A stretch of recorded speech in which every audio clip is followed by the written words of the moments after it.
Hola, buenos días. Bienvenidos. Vamos a empezar con la palabra de hoy. Antes de todo, primero comprobamos los teléfonos. ¿Se me escucha? ¿Sí? Bien. Primeramente vamos a comprobar los teléfonos. Los ponemos en modo silencio o lo apagamos directamente. Vamos a buscar en nuestro escenario la página número 266. 266.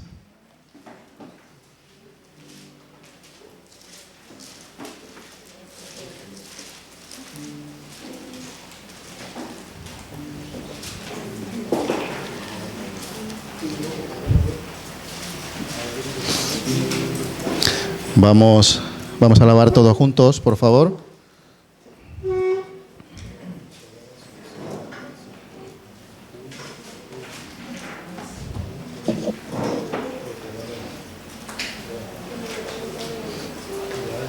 Bien.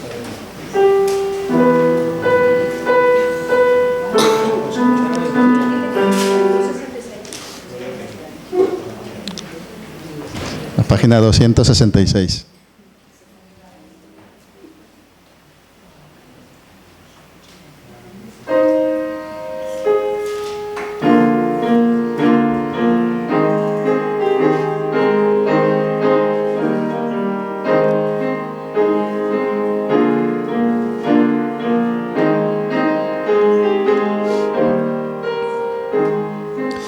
Dulce comunión, la que gozo ya en los brazos de mi Salvador.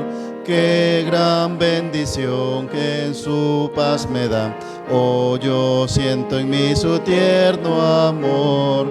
Libre, salvo del pecado y del temor. Libre, salvo en los brazos de mi Salvador. Cuán dulce es vivir, cuán dulce es gozar en los brazos de mi Salvador.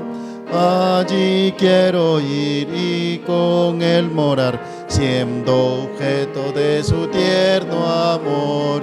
Libre, salvo del pecado y del temor. Libre, salvo en los brazos de mi Salvador. No hay que temer ni que desconfiar en los brazos de mi Salvador. Por su gran poder Él me guardará de los lazos del engañador. Libre, salvo en los pecado y del temor. Libre, salvo en los brazos de mi Salvador. Vamos a volver atrás, la página número 8.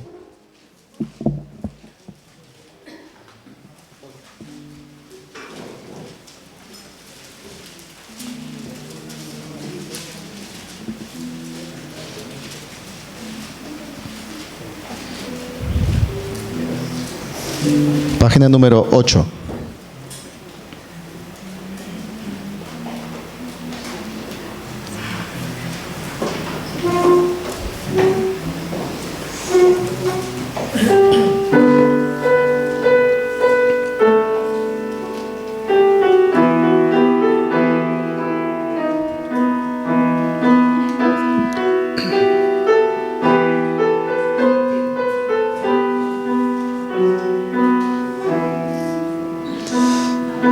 Alaba al Dios de Abraham, quien reina con honor, quien es anciano eterno y gran Dios de amor. Yo soy el gran Jehová, proclama a gran voz. Me inclino y bendigo el nombre del Santo Dios. Dios. Alaba al Dios de Abraham, quien reina en majestad. Me elevo y busco el gozo que a su diestra va. La fama y el poder, todo esto lo dejé. Él es mi parte, torre y escudo que yo busqué. Triunfante multitud, las gracias todos dan al Padre, el Hijo y Espíritu, cantando están. Alaba al Dios de Abraham, Señor del gran confín, pues suyo es el poder, majestad y honor sin fin. Gracias. Vuelvo a repetir, por favor, los teléfonos en modo silencio. Vamos a dar la recitación de esta semana. Esta semana le toca recitar a los hermanos del Distrito Amor.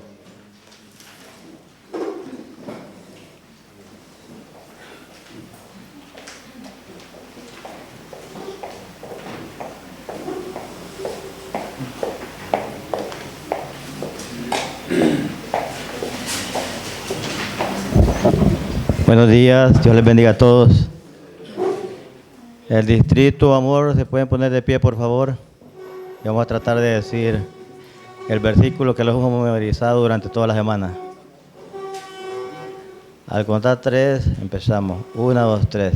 Amados, no imitéis lo malo, sino lo bueno.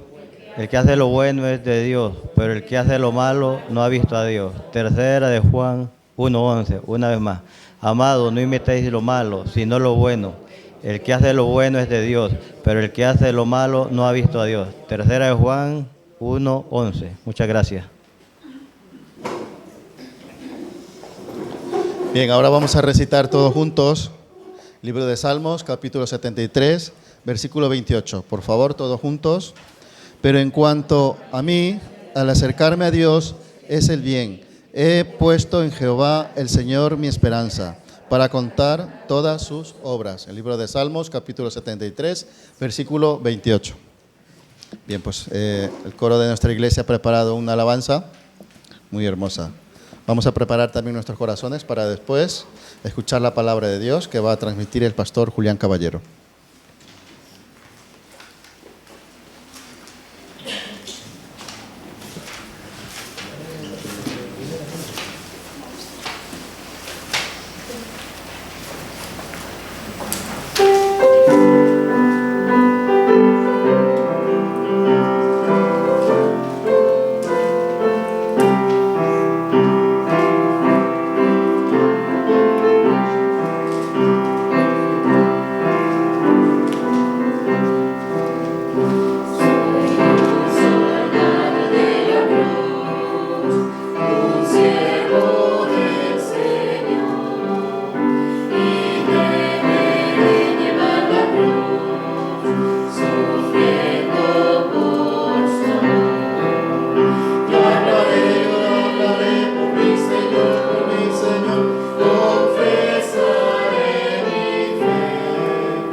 a quitar la chaqueta con vuestro permiso, ¿no? ¿Sí?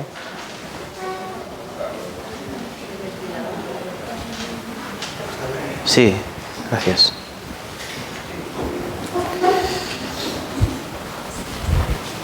Vale. Hace mucho calor ya. Es un lugar fresco, pero aún así hace mucho calor. Vale. Buenos días, hermanos. Vamos a saludarnos unos a otros, por favor.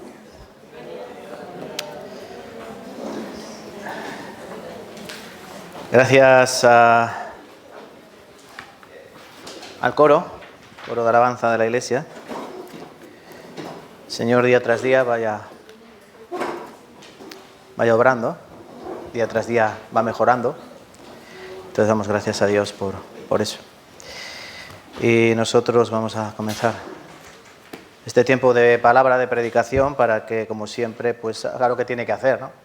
Si no tenemos la palabra, no sabríamos qué hacer en nuestras vidas, en la vida cristiana, pero Dios nos ha dejado su palabra para instruirnos, corregirnos, dirigirnos, exhortarnos, etcétera, etcétera, etcétera. Y por eso venimos aquí. Entonces vamos a dejar que haga su palabra su trabajo. ¿Vale? Vamos a orar juntos. Bendito Padre, a tus pies venimos, Señor, porque es en tus pies, es cerca de ti, Señor, donde podremos escuchar la palabra como debe ser. En primer lugar, inclinando nuestros corazones a tu soberanía, inclinando, Señor, y humillando nuestro orgullo humano a tu divinidad, a tu grandeza, Señor, pues tú eres el Dios de los cielos, soberano, Rey de reyes, Señor de señores. Y a ti y en tu nombre debe claudicar y debe doblar cada rodilla. Por eso venimos a ti, Señor, reconociendo que no tenemos nada, pero que tú nos das todo, día tras día. Nos has dado la salvación, que es el perdón de pecados. Nos has dado la vida eterna, que es esa dádiva que tú das desde los cielos. Porque la paga del pecado es muerte, pero tú tienes un regalo que es la vida eterna en Cristo Jesús, nuestro Señor. Eso no lo hemos comprendido con nuestra inteligencia, con nuestra sabiduría, pues estaba escondido.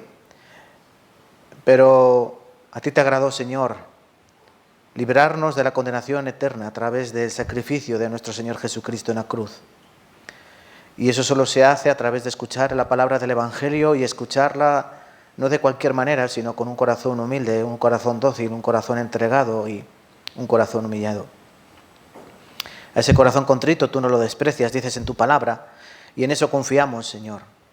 Y te damos gracias por esa salvación que no depende de obras de justicia, no depende de obras de la ley, sino que depende única y exclusivamente de tu gracia, de tu amor y de tu misericordia.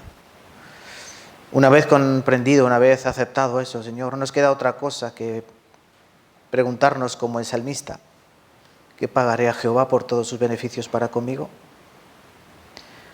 En primer lugar, tomamos la copa de la salvación. En segundo lugar, proclamamos tu nombre. Y es lo que hacemos en este lugar. Alabarte, Señor, por tu gloria, tu grandeza, por quien tú eres. Y en segundo lugar, preguntarnos qué podemos hacer, Señor, para, aunque sea pagar una pequeña parte de ese beneficio recibido para con cada uno de nosotros. Si el regalo recibido era grande, nos sentimos, Señor, que lo que podemos dar es poco. Pero con ese poco, Señor, te queremos agradar. Como el niño pequeño intenta agradar a su padre que le ha dado todo con un pequeño caramelo. Así, Señor, con nuestras pequeñas vidas y con nuestros pequeños pasitos en la vida cristiana, queremos que tú nos sigas guardando, bendiciendo, soportando, Señor, y que sigas teniendo paciencia de cada uno de nosotros. Te queremos pedir por las familias de esta iglesia, Señor, para que tú las fortalezcas. Te queremos pedir por los que están enfermos, para que tú los sanes. Te queremos pedir, Señor, por los debilitados, para que tú los fortalezcas. Te queremos pedir, Señor, por los necesitados, para que tú los llenes. Y queremos pedirte, Señor, por todos, porque cada uno de nosotros necesitamos tanto, tanto de ti, Señor. Ayúdanos a comprender nuestra necesidad, nuestra debilidad, sobre todo nuestra dependencia cada día de ti, no solo el domingo, porque hoy es un día más de la semana, un día especial porque nos reunimos, tus hijos amados, Pero día tras día nosotros acudimos a ti, Padre, como lo que eres, nuestro Padre Celestial. Y acudimos con dependencia, con necesidad de ti, Señor. Ayúdanos, Padre Santo. Te pedimos por las iglesias, por los pastores, por los evangelistas que tú estás estableciendo, no solo en España, sino en otras partes del mundo. Ayúdales, dale sabiduría a las iglesias, Señor, dales fortaleza en tiempos difíciles, en tiempos malos. Y prepáranos para lo que está por venir, Señor. Porque el mundo cada vez está peor, va de mal en peor, entregado, como dice en tu palabra, y atestados, llenos de toda iniquidad. Pero nosotros como luminares debemos resplandecer en un mundo de tinieblas y debemos ser sal en un mundo cada vez más pegajoso en las mieles del pecado. Guarda, Señor, nuestro caminar, te lo pedimos. Y guarda sobre todo este tiempo que vamos a predicar tu palabra. Danos sabiduría, da sabiduría al que predica, que no tiene ninguna. Y sobre todo, ante todo, da oidores a todos los que escuchan. Y que no vean al hombre, Señor, sino que vean al autor de la palabra, al Dios de la Biblia, al Dios de Abraham, a Jehová de los ejércitos. Oh, Señor, ponemos esta oración en tus benditas manos y oramos en el nombre de Cristo Jesús, nuestro Señor. Amén y amén. Vale, vamos a abrir nuestras Biblias, hermanos, y nos vamos a ir a Efesios capítulo 6. Efesios capítulo 6.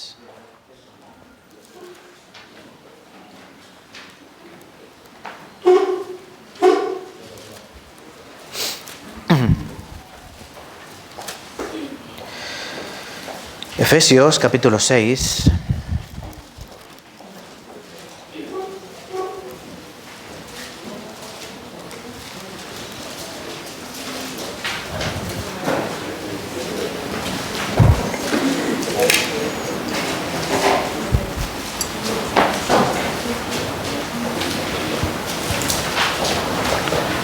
¿Vale? ¿Lo tenemos? Efesios capítulo 6. ¿Sí? Vamos, que es tarde. Efesios capítulo 6, versículos del 1 al 4. Vamos a leer juntos. Efesios capítulo 6, versículos del 1 al 4. Hijos, obedeced en el Señor a vuestros padres, porque esto es justo. Honra a tu padre y a tu madre, que es el primer mandamiento con promesa, para que te vaya bien y seas de larga vida sobre la tierra. Y vosotros, padres, no provoquéis a ira a vuestros hijos, sino criadlos en disciplina y amonestación del Señor. Vamos también a Colosenses, capítulo 3. Colosenses, un poquito más hacia adelante, 3 hojas más adelante. Colosenses, capítulo 3, versículos 18 al 21. Colosenses 3, versículos 18 al 21. También vamos a leer juntos. Casadas, estad sujetas a vuestros maridos como conviene en el Señor. Maridos, amad a vuestras mujeres y no seáis ásperos con ellas. Hijos, obedeced a vuestros padres en todo, porque esto agrada al Señor. Padres, no exasperéis a vuestros hijos para que no se desalienten. Hasta aquí, 21. No exasperéis a vuestros hijos para que no se desalienten. En primer lugar, les doy las gracias por venir, por reunirse en este lugar para escuchar la palabra de Dios. Quiero, antes de nada, darles una nueva noticia. Ayer, como algunos saben, fue la inauguración de la iglesia en Ponferrada. Nosotros pertenecemos a una misión. ¿Qué significa esto? Bueno, que no somos independientes, no somos una iglesia independiente que un buen día se levantó en Tarancón, sino que pertenecemos a una misión, como hay muchas misiones. Y todas esas misiones que predican la verdadera palabra forman parte de la iglesia de Cristo, porque Cristo solo tiene una iglesia, no sé si lo sabían, pero Cristo solo tiene una, ¿vale? ¿Y cuál es? Bueno, la que predica la que predica verdadera palabra, la que predica la palabra de Dios, la que tiene sana doctrina. Hay iglesias que tienen diferentes denominaciones, pero siempre y cuando predican la sana doctrina, la palabra de Dios correcta, tal y como es, sin mutilar, sin aderezar, sin quitar ni sin añadir, es parte de la iglesia de Cristo. Es decir, una iglesia local, lo que somos nosotros. Nosotros pertenecemos a una misión llamada Misión Palabra de Vida, que viene desde Corea del Sur, donde hay más de casi 200 iglesias, ¿vale? y por el resto del mundo tenemos más de 800 iglesias. No son pocas. Aquí en España son un total de 18 iglesias de norte a sur, y desde Málaga, Almería, Roquetas de Mar, Barcelona, Valencia, Murcia, en Madrid tenemos varias, en Collado Villalba, en Segovia, en Barcelona, en Coruña, en Ponferrada, un total de 18 iglesias, incluso en las islas, en Lanzarote. Día tras día predicamos el Evangelio y nuestro anhelo es levantar una iglesia en cada provincia de España. Entonces hay mucho trabajo por hacer, ¿no? Aquí en Cuenca también tenemos en Cuenca y otra en Tarancón, pertenecemos a Cuenca. Entonces nuestro anhelo, nuestro deseo es levantar iglesias por cualquier lugar. Entonces les animo, escuchen, les animo a que si tienen familiares en otras provincias, si tienen familia en otros lugares, les animen a escuchar la palabra y nosotros viajaremos a esos lugares para predicar el Evangelio y para que pueda ser establecido allí una iglesia. Aquí en Tarancón, por ejemplo, todo comenzó con una familia, ¿no? Una familia escuchó el Evangelio, recibió la salvación, esa familia invitó amigos, también familiares, y poco a poco se fue levantando la iglesia, primero en una casa, después en un local pequeño, hoy en este lugar donde caben alrededor de 120, 150 personas, y hoy está la iglesia prácticamente llena, la sala de los niños está llena.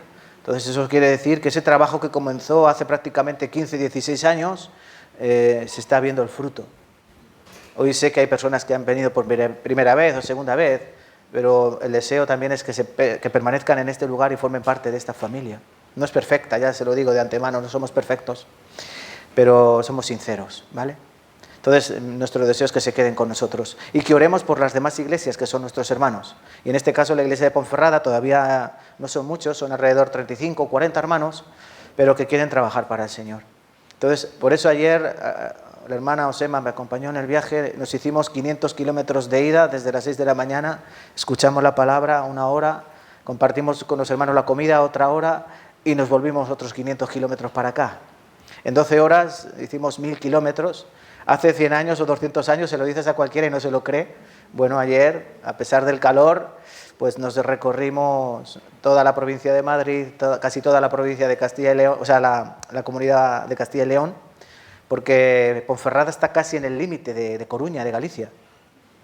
Entonces, damos gracias a Dios que nos permite reunirnos con nuestros hermanos y no fuimos los únicos, hermanos de Madrid, de Lanzarote incluso, hermanos de Collado Villalba, de Galapagar, de muchos puntos de España se reunieron en aquel lugar para alegrarse con aquellos hermanos que han adquirido un local nuevo y que quieren llenarlo para la gloria y honra de Dios, ¿vale? Entonces oren por favor por la iglesia de Ponferrada y también por esta, cómo no, ¿vale?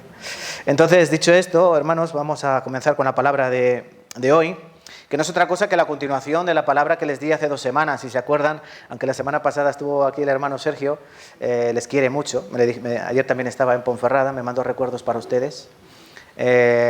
Aquí cuando vienen los pastores se van muy contentos, ¿por qué? Porque los tratan con mucho cariño, ¿no? Y ellos me lo dicen, se nota, ¿no? Que hay un amor en el corazón de los hermanos. Entonces, hace 2 semanas, como les iba diciendo, empezamos a comprender o aprender acerca de la familia en Cristo. ¿Cómo debe vivir una familia cristiana verdadera? No una familia del mundo. Una familia del mundo sabemos cómo viven. En un mundo caótico, las familias viven de forma caótica. Pero ¿cómo debe vivir una vida la familia verdadera cristiana? Y aprendíamos hace 2 semanas acerca del matrimonio. ¿Cómo debe vivir el matrimonio? Se resume en esto, versículo 18 de Colosenses capítulo 3. Casadas, estad sujetas a vuestros maridos como al Señor, o como conviene en el Señor. Y maridos, amad a vuestras mujeres y no seáis ásperos con ellas. Pablo en Efesios capítulo 5 diría, maridos, amad a vuestras mujeres como Cristo amó a la iglesia y se entregó a sí mismo por ella. Y las casadas tienen que estar sujetas o sometidas a vuestros maridos como al Señor. Los hombres tienen que amar a sus esposas como Cristo a la iglesia. Entonces nos queda mucho, ¿no, maridos? ¿Nos queda mucho o no? Te queda tanto como morir por ella, como Cristo murió por ella. Entonces a nosotros nos queda mucho por delante para amar a nuestras mujeres al estándar, a la altura de la plenitud de como amó Cristo. Pero de la misma manera las mujeres tienen que estar sujetas o sometidas a sus maridos, como a Cristo. Entonces todavía les queda mucho. También, ¿no, hermanas? ¿Casadas? Queda trabajo por delante. Entonces nosotros, si no se acuerdan, les animo a que vuelvan a ver la predicación de hace 2 semanas. Está en YouTube, ¿sí? Para los matrimonios o para los que se van a casar. Y de esta manera aprender que todo comienza con la sumisión y la obediencia. Sumisión y obediencia. El hombre tiene que obedecer el mandato de Dios de amar a la mujer. Porque el hombre dice que ya no tiene que aborrecer a la mujer, sino que la tiene que amar, la tiene que sustentar, como Cristo amó a la iglesia. Que Cristo tiene que cuidarla como vaso más frágil. Y dice aquí Pablo en Colosenses, no tiene que ser áspero con ella. Ella, la mujer, es coheredera, dice también la Escritura, del reino de los cielos. Miren, el mundo piensa que, como la corriente hoy feminista, ¿no? Hay una corriente feminista porque piensan que el mundo está gobernado por el patriarcado, que le llaman, ¿no? Los hombres. Los hombres están ahora vistos, los varones, como enemigos. ¿Han escuchado esa canción que dice, que cantan estas feministas, y la culpa no era mía, el violador eres tú? La culpa no era mía, ni cómo andaba, ni cómo vestía. El violador eres tú. Pum, pum, pum, pum. Yo vi un vídeo que salían un montón de mujeres, así. Y la culpa no era mía, ni cómo andaba, ni cómo vestía. Y el violador eres tú. Y se oye de fondo, venga a cocinar a casa. ¿No lo han visto? Es muy gracioso. Luego una serie de insultos. Eso es lo que nos encontramos hoy. De hecho, alguien decía que todos los hombres somos violadores potenciales. Una palabra un poco agresiva, ¿no? Nos está diciendo que todos somos unos violadores, simplemente que no lo hacemos por miedo a la policía o por... Eso es lo que tenemos hoy en día. Entonces la mujer quiere ascender porque piensa que está abajo, y el hombre, o los que se sujetan a esa corriente de feminismo, que piensan, bueno, es verdad, entonces me tendré que humillar. Entonces tenemos hombres feminizados y mujeres varonilizadas. Es decir, hombres que han perdido su identidad varonil y se quieren comportar blandos, sensibles, delicados, todo lo contrario, lo que debe ser un hombre. Y, por otro lado, mujeres empoderadas. Esa es la palabra clave, mujer empoderada. Miren, sé que esto es meterse en caminos fangosos, ¿no? O pantanosos, no sé cómo sería la palabra correcta, pantanados. Pero nosotros nos debemos a la palabra. ¿A quién nos debemos nosotros? Yo, como pastor de esta iglesia, como hijo de Dios, como hermano en Cristo, yo me debo someter a la palabra de Dios, porque yo creo que la palabra es verdad. Yo creo que la palabra de Dios es el estándar, el modelo perfecto para todos los hombres y mujeres, para la humanidad en sí. El problema de nuestra sociedad es cuando han sacado a Dios de esa ecuación, lo que ha acontecido es desastre. Ha acontecido, pues, ¿el qué? ¿Por qué hay una corriente de asesinatos de mujeres? ¿Por qué? Piensen bien. ¿Los hombres son malos y matan a sus mujeres porque quieren? No, porque a las mujeres les están vendiendo eso de que ellos tienen que subir. Y cuando alguien sube, alguien tiene que bajar. Y tú, cuando a un hombre lo humillas, una de dos. O el hombre deja de ser hombre, o el hombre se rebela y aparece la bestia que hay detrás del hombre. Por eso mata y después se suicida. Acaba con el problema matando y dándose muerte. Entonces debemos plantearnos hoy más que nunca. Los políticos no saben que hay un Dios sobre los cielos, pero nosotros sabemos que hay un Dios sobre los cielos. Y Él nos dice que tiene que ser obediencia y sumisión lo que reine en nuestra vida. No suena bien cuando a la casada se dice sujeta a vuestros maridos. ¿A ustedes les gusta, hermanas, cuando la Biblia dice casadas estás sujetas a vuestros maridos como conviene en el Señor? No gusta.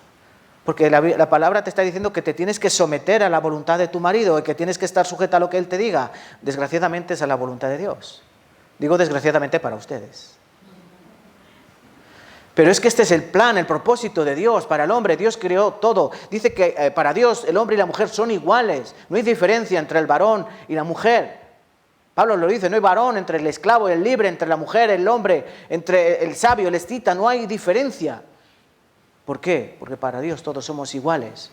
Pero Dios ha establecido diferentes roles, diferentes propósitos en su voluntad para cada uno de nosotros. ¿Qué ocurre cuando la mujer hace el rol del hombre? Que hay un rol que se queda sin hacer, que es el rol de la mujer. ¿Y quién lo hace? El hombre. Entonces es lo que hoy tenemos, ¿no? Maridos que planchan, que cocinan, que cuidan de los niños. Y tenemos mujeres que trabajan de sol a sol. Algo está cambiado, ¿no? ¿No está algo cambiado? Por eso está todo como está. Entonces no hay que darle más vueltas de tuerca. Sabemos cuál es el problema. Hemos intercambiado los roles. A la mujer la hemos puesto en el lugar del hombre y al hombre lo hemos puesto en el lugar de la mujer, según el estándar de Dios. El resultado es caos. Tan sencillo como eso. 1 Corintios capítulo 11, versículo 3. Pero quiero que sepáis. ¿Quieren buscar? Busquen conmigo, venga. 1 Corintios capítulo 11, versículo 3. Vamos a dejar que Dios hable. Aunque no es el tema de hoy, el marido y la mujer. Hoy es el tema padres e hijos. Pero claro, los padres deben ser marido o mujer y cuidar a los hijos para tener una familia cristiana verdadera. 1 Corintios capítulo 11, versículo 3. Digan amén si lo han encontrado. 1 Corintios 11, 3. Pero quiero que sepáis que Cristo es la cabeza de todo varón, y el varón es la cabeza de la mujer, y Dios la cabeza de Cristo. Ven, hermanas, no pasa nada porque ustedes estén sometidas a sus maridos, porque los maridos deben estar sometidos ¿a quién? A Cristo, que es la cabeza. ¿Por qué algunos hombres no pueden recibir la salvación? Porque yo soy el macho, yo soy el que llevo los pantalones en mi casa, a mí nadie me dice lo que tengo que hacer. Cuando un hombre tiene ese corazón, no puede recibir la salvación, no puede recibir el amor de Cristo, no puede humillarse, no puede ponerse delante de Dios y reconocer que es un vil pecador. Por eso la dificultad de que los hombres vengan a Cristo, porque ellos se creen muy machos, o nos creemos muy machos, ¿no? Sin embargo, Dios nos dice que Cristo es la cabeza de todo varón. Así comienza la salvación, inclinándome a los pies de Cristo y diciéndole, tú tienes razón y yo estoy equivocado, haz de mí lo que quieras, heme aquí, envíame a mí. El hombre se tiene que humillar a Cristo. ¿Cuánto nos cuesta humillarnos?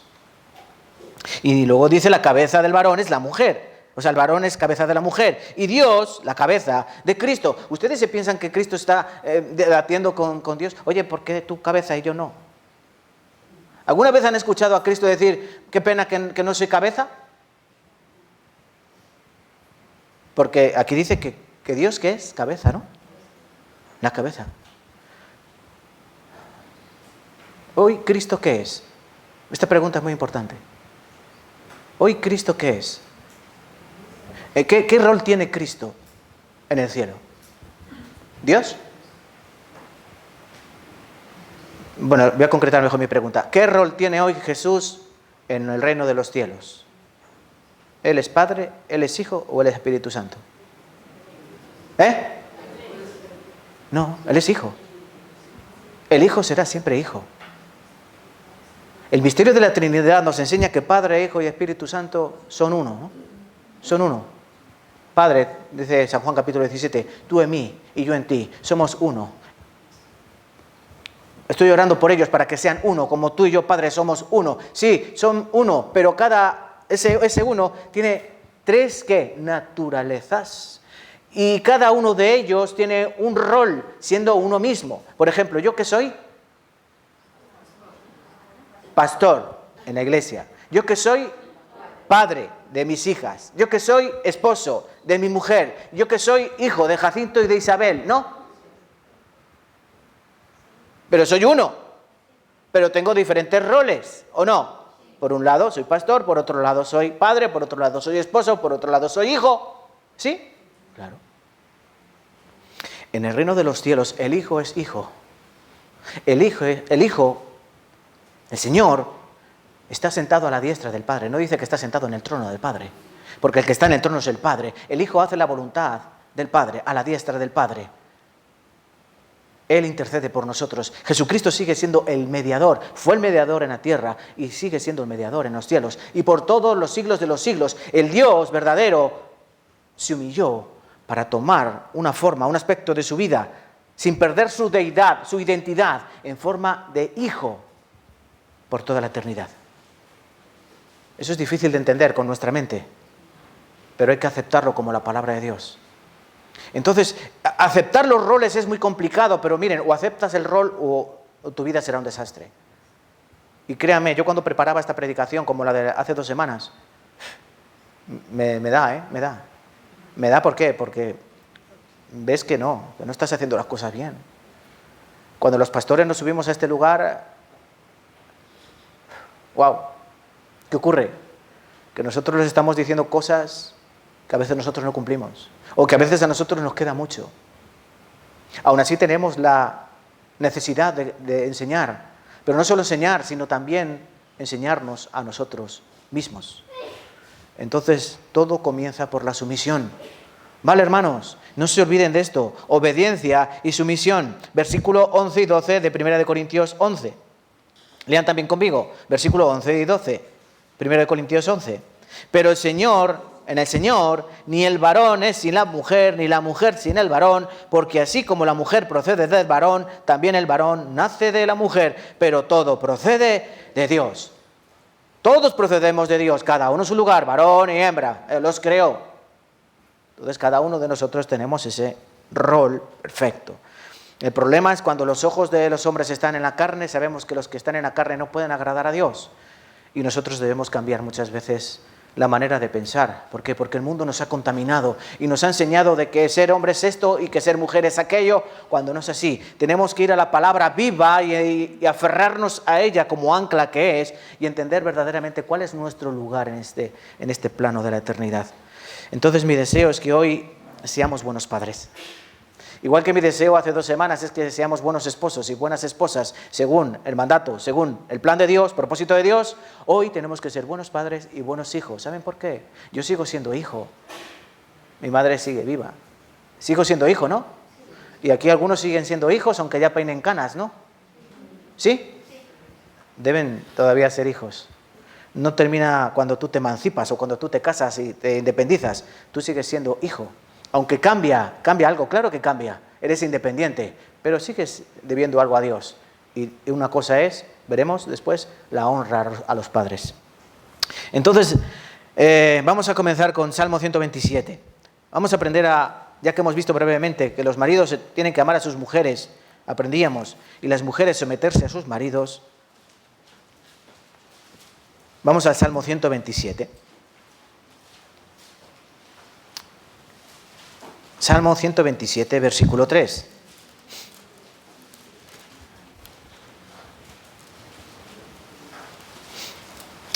Salmo 127, versículo 3. Y versículo 4. Lean conmigo, por favor. Salmo 127, versículo 3 y 4. He aquí herencia de Jehová son los hijos, cosa de estima el fruto del vientre. Como saetas en manos del valiente, así son los hijos habidos en la juventud. Herencia de Jehová son los hijos. ¿Esto qué significa? Que de Dios, los hijos no son míos. Que Dios nos da los hijos. ¿Y después qué tienen que hacer los hijos? Ser entregados a Dios, ¿no? Porque son herencia de Jehová. ¿A quién le pertenecen? A Dios. Por eso lo primero que tenemos que hacer los padres es dar gracias a Dios por los hijos. Y ahora cuidarlos no como si fuesen míos, como si fuesen de otro. Porque son de otro, son del Señor. Y el Señor después me va a decir cómo has educado, cómo has criado, qué has hecho con lo que yo te he dado, con los hijos que yo te he dado. El Señor oró así: Padre, te doy gracias que he guardado a quienes, a los que me has dado, yo los he guardado. Y ninguno se ha perdido, la salvación no se pierde. Por eso lo que es entregado al Señor, los que son salvos para el Señor, para Dios, y nadie las arrebata de mi mano. Eso dice la Escritura. Entonces el Señor Jesucristo está tranquilo porque cuando llegó al reino de los cielos, dijo: Padre, el trabajo está hecho. Todos los que me has dado, ninguno se ha perdido. Solo el hijo de perdición, solo Judas. Pero es que ese ya estaba establecido que se perdiese porque tenía su corazón y su pensamiento en el dinero. Entonces aquí Dios nos dice que son un regalo para nosotros que nosotros luego tenemos que devolver. ¿Y en qué condiciones vamos a devolver? Solo hay 2 condiciones: condenación o gloria. Solo hay 2 destinos en este mundo: condenación eterna y gloria eterna, vida eterna. ¿A dónde irán nuestros hijos? ¿Al cielo o al infierno? Les voy a decir una verdad: dependerá en gran manera de cómo nosotros influimos en ellos.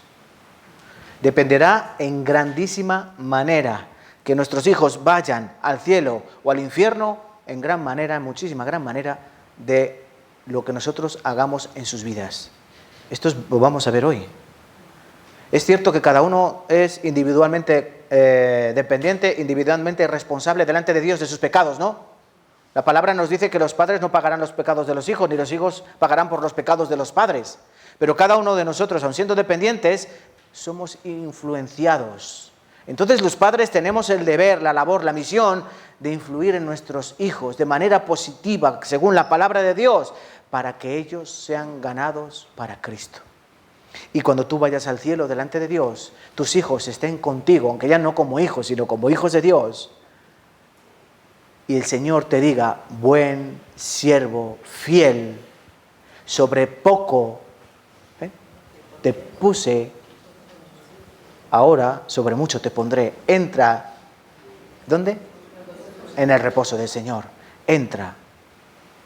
Has sido fiel en lo muy poco es lo de esta tierra. En lo mucho te pondré. Entra al reposo de tu Señor, entra al gozo de tu Señor. Entonces, hermanos, ¿tenemos o no tenemos una gran responsabilidad? Yo tengo dos hijas, tengo dos responsabilidades. El que tenga cinco responsabilidades. El que no tenga, se lo pierde. Le animo a que lo tenga, es un reto para la vida. Vamos a volver al pasaje. Efesios capítulo 6. Colosenses 3, no, ahora vamos a Efesios capítulo 6. Hemos comenzado ahí. Efesios capítulo 6. Vamos a ver en primer lugar cómo deben comportarse los padres con los hijos. Después veremos qué tienen que hacer los hijos y nosotros como hijos aún. Efesios capítulo 6, versículo 1. Hijos, obedeced en el Señor a vuestros padres, porque esto es justo. Honra a tu padre y a tu madre, que es el primer mandamiento con promesa. Eso lo veremos, segundo punto. Para que te vaya bien y seas de larga vida sobre la tierra. Versículo 4, lean conmigo, por favor. Vosotros, padres, no provoquéis a ira a vuestros hijos, sino criadlos en disciplina y amonestación del Señor. Vamos a centrarnos en este versículo. Vosotros, padres, yo incluido, ustedes incluidos, los que tengan hijos, no provoquéis a ira a vuestros hijos, sino criadlos en disciplina y amonestación del Señor. Aquí podemos ver claramente dos aspectos, dos cosas fundamentales. En primer lugar, una negativa. Dice, no provoquéis a ira, ¿no? No provoquéis a ira. En Colosenses capítulo 3, no sé si se han dado cuenta, Pablo utiliza otra palabra, exasperar. No exasperéis a vuestros hijos. Significa sacar de quicio o llevarlos a enojo, enfadarlos. Entonces, en primer lugar, tenemos que ver, hermanos, que nosotros no provoquemos a ira a nuestros hijos. Entonces aquí los hijos sacan el boli y el papel y empiezan a anotar. Porque estos son errores que cometemos los padres con los hijos. Y a lo mejor, por esos malos comportamientos o errores, lo que yo consigo es apartar a mi hijo del Señor en lugar de traerlo con cuerdas de amor. Entonces es importante que apunte los hijos para luego reclamarles a los padres, ¿vale? El aspecto negativo es provocar a nuestros hijos a ira. ¿Y cómo se provoca a un hijo a ira? Muy sencillo, hay muchas maneras, y les voy a decir algunas de ellas. Por ejemplo, obligarlos a hacer cosas que ellos no quieren hacer. Cuando tú los obligas a hacer cosas que ellos no quieren, tú les estás provocando ¿a qué? A ira, ¿no? Y aquí yo le pregunto a mi hija, ¿no? Hoy te provoqué a ira, ¿no? Esta mañana. Cuando yo le dije que tenía que hacer algo que ella no quería hacer. No tenía que ver nada con la iglesia, ¿vale? Era algo suyo, personal. Pero qué fácil es irritar a los hijos. Entonces los padres, ¿qué tenemos que hacer? Con mansedumbre, con ternura, intentar hacerles entender que eso no es correcto, que eso no está bien, aunque a ti no te guste. No solo en aspectos fundamentales de la vida cristiana, sino también de la conducta en el mundo, de la sociedad, la manera de vestir, la manera de hablar, la manera de relacionarse, la educación, al saludar. Todas esas cosas nosotros tenemos que a nuestros hijos, ¿qué? Ayudarlos, pero sin enfadarlos. No vale eso de decir, te lo digo yo y punto. Porque ellos no entienden eso.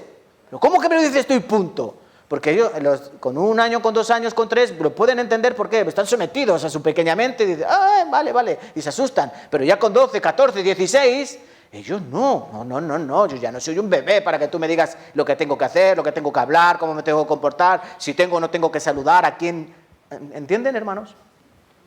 Entonces, a la hora de corregir a nuestros hijos en cualquier cosa, de colegio, de sociedad, de cultura, todo eso, nosotros tenemos que tener cuidado cómo es nuestra conducta hacia ellos y no provocarlos a ira, no obligarles a hacer con malas palabras, malas conductas y sin, por ejemplo, sin argumentos. Tú no puedes decir, porque sí, y punto. No, porque ellos no lo van a entender.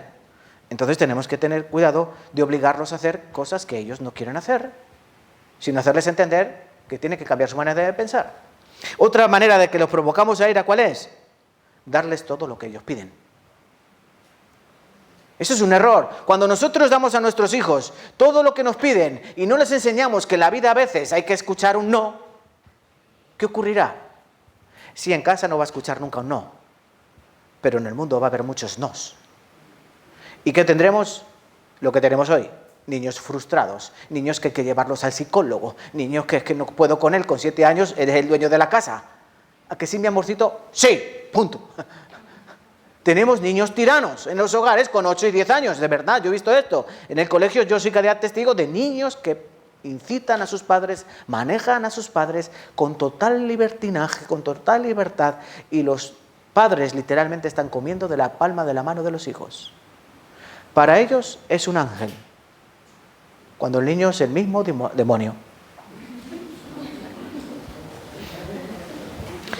¿Y saben por qué? Porque nunca les dijimos no. No. ¿Por qué? No. El problema es que como a todos le digamos sí, tendremos un gran problema cuando crezcan. Nosotros los hemos educado así, ellos escucharán no y vendrán frustrados, enfadados, se les vendrá todo abajo. Entonces, cuando haya que decir no, no, y cuando haya que decir sí, sí, pero todo con argumento. Entonces, no provoquen a ir a sus hijos diciéndoles siempre sí, aunque ellos no lo sepan, les están haciendo o les estamos haciendo un gran mal. Otra manera de provocarlos a ira es no disciplinarlos. Fíjese qué fácil. ¿Cómo? Parece que va en contra, ¿no? O sea, ¿yo estoy provocando a ira a mi hijo cuando no le disciplino? Sí. Sí, porque esto de no disciplinarlos va en contra de la voluntad de Dios. Y si yo no le enseño a mi hijo o a mi hija, que de vez en cuando tiene que venir la vara de la corrección, ¿qué ocurrirá con los hijos? Tendremos un monstruo en casa. ¿Entienden? Cuando a los hijos no se les disciplina, se convierten en monstruos. Monstruos. ¿Qué nos dice la palabra? Miren, Proverbios capítulo 13, versículo 24. El que detiene el castigo a su hijo aborrece. No lo digo yo, lo dice Dios. El que detiene el castigo a su hijo aborrece, mas el que lo ama desde temprano lo corrige. No es malo castigar a los niños. Hoy está prohibido pegar a los hijos. ¿Sabían esto? Que si tú le pegas a tu hijo y tu hijo va al ambulatorio, al hospital, mi papá me ha hecho este moratón, mi papá me ha hecho esto, al momento va la Guardia Civil a tu casa y como te descuides, te quitan la custodia de tus hijos, porque el niño recibió algo que merecía. Pero eso es lo que hoy tenemos. Los hijos te dicen, a que te denuncio. Así algunos niños en el colegio a sus padres, a que te denuncio.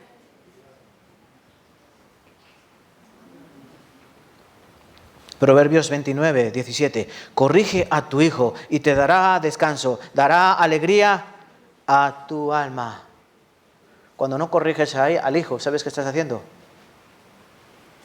Le estás creando algo contra naturaleza. Cualquier cosa que le ocurra le llevará a ira. ¿Por qué? Porque está acostumbrado ¿a qué? A ser el rey de la casa, a que nadie le lleve la contraria. Mis padres nunca me dicen nada, no me corrigen, no me castigan, no me ponen en disciplina, no me quitan, siempre me compran, todo me dan, me consienten. Entonces cualquier cosa que en el mundo tengan en contra, ocurrirá en el colegio, se enfrentarán a los maestros. Eso se ve mucho en las... Me gustaría que algún día trabajasen conmigo. Niños de sexto que no han cumplido todavía algunos ni 12 años, diciendo las peores palabras que se te pueden venir a la cabeza, a los profesores, levantándoles así la mano, diciéndole, pero ese niño, ¿por qué es así? que vino en una incubadora demoníaca. El error fue de los padres o de la ausencia de ellos. Entonces eso es muy peligroso. Otra cosa que nosotros podemos provocar a ir a nuestros hijos es el favoritismo. Esto es cuando hay dos o más de dos, ¿no? La Biblia nos enseña el peligro del favoritismo, ¿no? Claramente la historia de Esaú y Jacob, ¿verdad? Ellos eran hijos ¿de quién? De Isaac, ¿no? Isaac tuvo dos hijos, Esaú y Jacob. Pero dice que... ¿a quién amaba Isaac? Isaac era hijo de Abraham, ¿vale? ¿A quién amaba Isaac? A Esaú. ¿Y a quién amaba la madre? A Jacob. Entonces en esa casa había favoritismo. La madre se inclinaba por Jacob y el padre se inclinaba por Esaú. ¿Por qué el padre se inclinó por Esaú? Porque dice que era cazador. Hijo, ve a por una presa. Y el hijo cogía su arco. Ese es mi hijo. Achote, así. Pero dice que Jacob era todo lo contrario. Dice que era, podríamos decir la palabra, aniñado o mimado. Porque estaba siempre en las tiendas y estaba siempre debajo de la falda de su madre. Por eso era el consentido de la mamá. Y luego la mamá le enseñó cómo engañar al padre para que recibiese la bendición en lugar del hermano. Su nombre Jacob significa usurpador o suplantador. Por eso vemos el peligro del favoritismo. Crea enemistad entre los hijos. A veces pasa así, ¿no? Es que tú quieres más al otro. Es que el favorito es él. Mis hermanos siempre decían que yo era el niño mimado. Como somos 5, yo era el pequeño. Es que tú eres el pequeño, es que tú eres el mimado, es que a ti te consienten, es que a ti te dan más. A ver, nació el último. ¿Qué problema tengo yo? Pero el problema era así, que mi madre a mí me hizo un niño mimado. Un niño mimado. ¿Cómo le pasó a quién? A Jacob. Jacob dice que tuvo hijos, ¿no? ¿Cuántos? Muchos, ¿no? Los 12 patriarcas. Pero había uno que era especialito. ¿Cuál? José, porque lo había tenido en su vejez y le hizo una túnica de colores diferente a la del resto de los hermanos. Eran todos hijos de José, pero este era el especial. Por eso los hermanos le tenían envidia. Aquí viene el soñador, míralo, el mimadito, el ojo de derecho de papá. ¿Y qué le hicieron? En primer lugar lo intentaron matar, lo tiraron a un pozo, pero gracias a Dios el pozo no tenía agua, a una cisterna. Y como no tenía agua dijeron, pues bueno, no lo vamos a matar, pero lo vamos a vender. Y lo vendieron a unos madianitas. Y acabó como esclavo en Egipto. La voluntad de Dios es que luego él quedara como gobernador en Egipto y gracias a eso salvara a sus propios hermanos, perdonándoles, ¿no? Pero todo miren cómo era la envidia, ¿no?, de los hermanos, porque Jacob lo mimó, le hizo una túnica diferente a la del resto de los hijos, porque él era el que había tenido en su vejez y le tenía más cariño. Favoritismo. Eso puede ser también muy peligroso. Y provocar a ir a los hijos. Y decir, es que este es el mimado, este es el consentido, a este todos los regalos, ¿y a mí qué? Y crear odio y rencor entre los hermanos. También provocamos a ir a nuestros hijos cuando les damos expectativas irrealistas. ¿Qué es eso? Hoy está muy de moda decirle a los hijos, tú serás lo que tú quieras ser en tu vida. Pero no los engañen. ¿Por qué los engañan? ¿Y si el niño quiere ser asesino o psicópata en serie? No. ¿Y si el niño quiere ser físico nuclear? Pero miren, no todas las personas pueden ser físicos nucleares. ¿Y si el niño quiere ser, como dicen muchos, yo quiero ser un futbolista? Y a lo mejor solo va a valer para jugar en el tarancón. Porque aunque juegue bien al fútbol, pero no tienes que ser un fenómeno, ¿no?, para hacer algo en ese mundo del fútbol. Entonces no podemos crear falsas expectativas en ellos y hacerles entender sus capacidades. Es decir, nosotros tenemos que decir, mira, tú vas a ser lo que tú quieras ser en el sentido de que lo que Dios ponga en tu corazón ser. Dios va a obrar en tu vida y te va a decir lo que tú tienes que ser, no lo que tú quieras ser. ¿Ustedes saben qué quería ser yo de pequeño? Yo quería ser policía. Como mi padre era policía, ¿no? Y yo quería guardar la ley. ¡Tan, tan, tan, tan! Así. Pues yo no voy a ser policía jamás. Y yo con 18 años sabía que jamás sería policía. ¿Por qué? O por lo menos en España. En España mínimo hay que medir 1,70. Yo mido 1,68. 2 centímetros. Entonces, hermanos, ustedes saben las capacidades de sus hijos. ¿O no saben las capacidades de sus hijos? Yo sé las capacidades de mis hijas. Los padres los vemos todos los días, cómo crecen, vamos viendo sus notas, vamos viendo sus dones, vamos viendo que son, como que tienen facilidad para hacer ciertas cosas y luego otras cosas no. Porque Dios nos ha capacitado a cada uno de nosotros con habilidades, con dones. Hay niños o niñas que ves que desde temprano saben cocinar, ¿no? Cogen un huevo, te lo parten, oh, mira, y nadie le ha enseñado porque tiene una habilidad. Hay niños que la música tienen una habilidad, cantan bien, enseguida tocan el piano, tocan. Hay otros que no pueden. ¿Por qué? Hay diferentes capacidades, hay diferentes talentos. Entonces tú tienes que ver las capacidades de tu hijo, de tu hija, y ver sus talentos y encaminarlo, no a lo que él quiera ser, porque se va a frustrar, sino a que él sea lo que Dios quiere que él sea. Encaminarlo con la palabra y decirle, pues mira, a lo mejor Dios no te va a querer allí en el campo de fútbol metiendo goles, porque le vas a meter goles al Tomelloso, sino que vengas aquí a este lugar y aquí aprendas, no sé, a enseñar a los niños la escuela bíblica, no sé, a otros menesteres, y en tu vida ser otra cosa, médico, abogado, no sé, cuando en los niños se va viendo lo que pueden ser o lo que no van a poder ser. Eso es labor de los padres. Pero claro, si no pasamos tiempo con ellos, ¿cómo lo vamos a saber?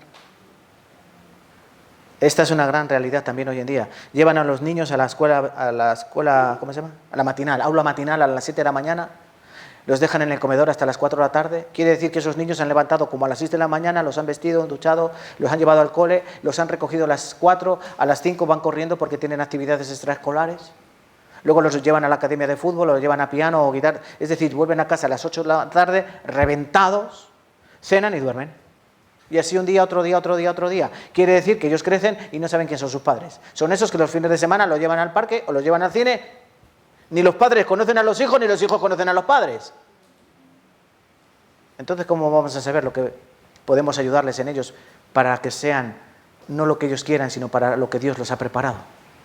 Tenemos que conocer a nuestros hijos, pasar tiempo con ellos, jugar con ellos. Más, falta de abandono, falta de tiempo, esto es otra cosa. ¿Saben qué le ocurrió al rey David con su hijo Absalón? No pasó mucho tiempo con él. Absalón significa la paz del padre, ese nombre, Absalón, significa la paz del padre. Pero este hijo de David fue el dolor de cabeza del padre, en lugar de ser la paz del padre. ¿Por qué? Porque fue un hijo que no fue tratado como un hijo amado. Salomón fue tratado como el hijo amado de David, pero Absalón no. Luego ya sabemos la historia, lo que ocurrió entre Tamar, el medio hermano Amnón, que la violó. Tamar era hermana de Absalón. Luego Absalón mató a su medio hermano porque había violado a su hermana. Esta historia tan trágica que nos cuenta la vida de la familia de David, del rey David. Y luego cómo el rey David amaba a Absalón, pero ya era demasiado tarde. Absalón desarrolló un odio por su propio padre. Incluso le quitó el reino por un poco periodo de tiempo, ¿no? Absalón ganó personas de Israel para levantarse contra el rey David. El rey David tuvo que abandonar Jerusalén, huyendo, como un fugitivo, hasta que Absalón entró en guerra con los siervos de David y fue asesinado. Luego el rey David lloró mucho, ¿no? ¿No lloró? Absalón, Absalón, hijo mío, Absalón, Absalón, Absalón. ¿Y por qué lloraba David? Miren, David tuvo que soportar la muerte de varios hijos. El primero de ellos fue el bebé de Salomón. O sea, el bebé con Jezabel. Jezabel luego tuvo otro hijo que se llamó Salomón. Pero el primer hijo, el que concibió en pecado, cuando durmió ilegítimamente o ilícitamente con esa Betsabé, dice que el niño enfermó, ¿verdad? El niño enfermó. Y el rey David ayunaba, ¿no? Y estaba en tierra, tumbado, y no comía nada. Ni se duchó siquiera. Y le decían, ¿pero qué hace el Señor? Yo estoy orando para ver si Dios tiene misericordia por este bebé. Pero el bebé murió. ¿Por qué? Por el pecado de David. Y una vez que el bebé murió, ¿qué hizo David? Comida, por favor. Dice que se lavó, se duchó, se perfumó y se puso a comer. La gente no entendía nada. Pero bueno, si el niño estaba vivo y tú estabas llorando, sufriendo tal, dice, ya ahora el niño ha muerto y tú estás aquí comiendo. ¿Y cuáles fueron las palabras del rey David? ¿Ya para qué? Yo cuando estaba vivo, yo oraba, yo ayunaba, yo me rompía para ver si Dios tenía misericordia y el niño no moría por mi culpa. Pero ahora ya que ha muerto, yo voy a Él, pero Él no volverá a mí. Yo voy a Él. ¿Dónde estaba ese bebé? En el cielo. Yo voy a Él, pero Él no volverá a mí. Pero con Absalón fue totalmente diferente. ¿Qué ocurrió con Absalón? David sabía que su hijo no era recto delante de Dios. Y David conocía la palabra de Dios y sabe que el que no hace la voluntad de Dios, ¿dónde está? En el fuego eterno. Por eso decía, Absalón, hijo mío, Absalón, hijo mío, Absalón, hijo mío. No por su muerte, sino por su condenación. Entonces, que no sea ese nuestro lamento. Tenemos que ganar a nuestros hijos para Cristo. Y abandonándolos no es la mejor manera. Entregándolos a la escuela bíblica no es la mejor manera. Llevándolos al colegio de sol a sol no es la mejor manera. Porque si tú los llevas al colegio de sol a sol, ¿qué aprenderán? Malas palabras, malos comportamientos. ¿Por qué? Porque están en el mundo, rodeados de niños del mundo, cuyos padres están en los fines de semana bebiendo, disfrutando, emborrachándose, yendo a lugares que no convienen.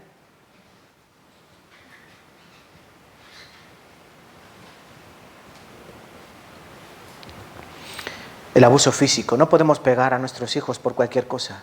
Sí, al niño dice la palabra por Proverbios 29:15, la vara de la corrección da sabiduría, mas el muchacho consentido avergüenza a su madre. Nosotros, si es necesario darle un tastás al niño o a la niña, si hay que darles con la vara, dice la palabra, dale con vara, no morirá. Tú no lo vas a matar si le das con la vara, con el palo de la escoba, no se va a morir. Y miren, estén tranquilos, no van a crear a los hijos con traumas. A mí mis padres me pegaron, muchas veces, mi madre más que mi padre. Y yo no soy un niño... No he sido un niño como traumatizado.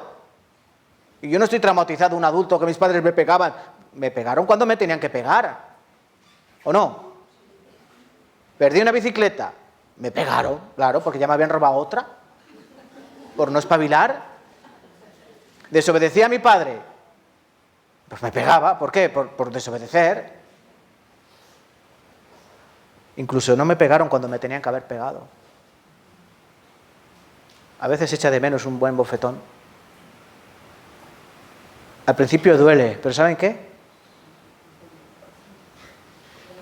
Después piensas. Tenía razón.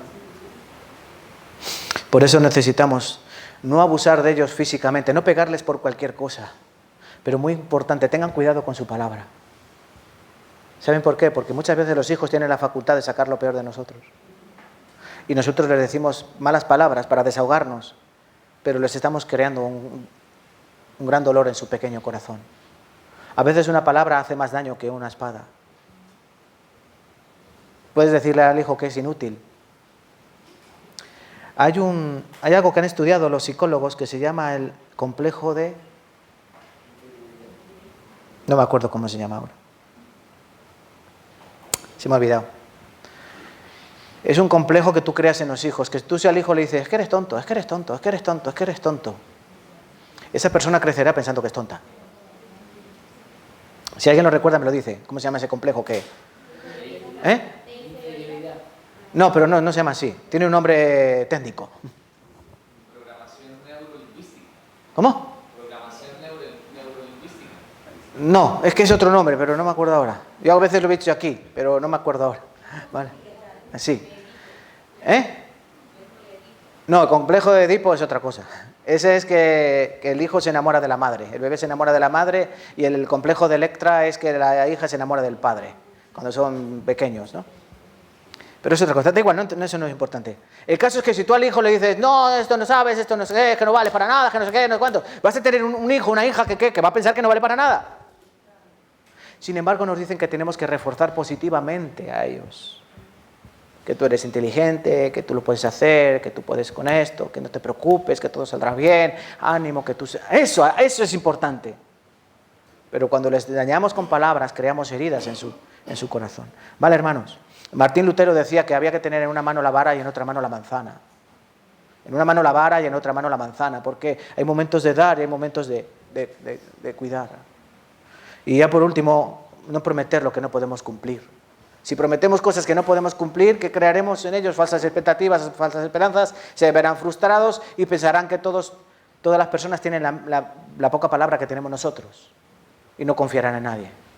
Por eso, de esta manera, nosotros podemos provocar a ira a nuestros hijos, ¿vale? No voy a resumir porque no tengo tiempo. Debemos entrar ahora en el aspecto positivo. Efesios capítulo 6, ¿no? Versículo 4. Y vosotros, padres, no provoquéis a ira a vuestros hijos. ¿Cómo podemos provocar a ira a vuestros hijos? Lo que hemos visto, ¿no? Obligarlos a hacer cosas que no quieren hacer, darles todo, sobreprotegerlos, no disciplinarlos, con favoritismo, con expectativas irrealistas, con el abandono, con el abuso verbal o físico. Todas estas maneras provocamos a ira a nuestros hijos, a nuestras hijas y los apartamos de Dios. Ahora, dice Efesios capítulo 6, versículo 4, sino criadlos en disciplina y amonestación del Señor. ¿Esto qué significa? Esto es el aspecto positivo, que nosotros tenemos que criarlos. ¿No? ¿Dice así? Criadlos en disciplina y amonestación del Señor. ¿Y cómo se hace eso? Muy sencillo. En primer lugar, tenemos que proveer para la familia. 1 Timoteo 5:8. Si alguno no provee para los suyos y mayormente para los de su casa, es peor que un incrédulo. Y esto no se refiere al Evangelio. Recuerden, este pasaje está hablando del dinero, de la raíz de todos los males es el amor al dinero, de los recursos económicos. Pero tanto como para el Evangelio, como para los recursos materiales, tienes que proveer para los tuyos, mayormente para los de tu casa, porque si no eres peor que un incrédulo. Entonces, una persona que en su casa no da, pero les da a los otros, a los extraños, ¿qué está haciendo? Es peor que un incrédulo. Es peor que un incrédulo. O si alguno predica a otros, pero no predica a su familia, ¿qué es? Peor que un incrédulo.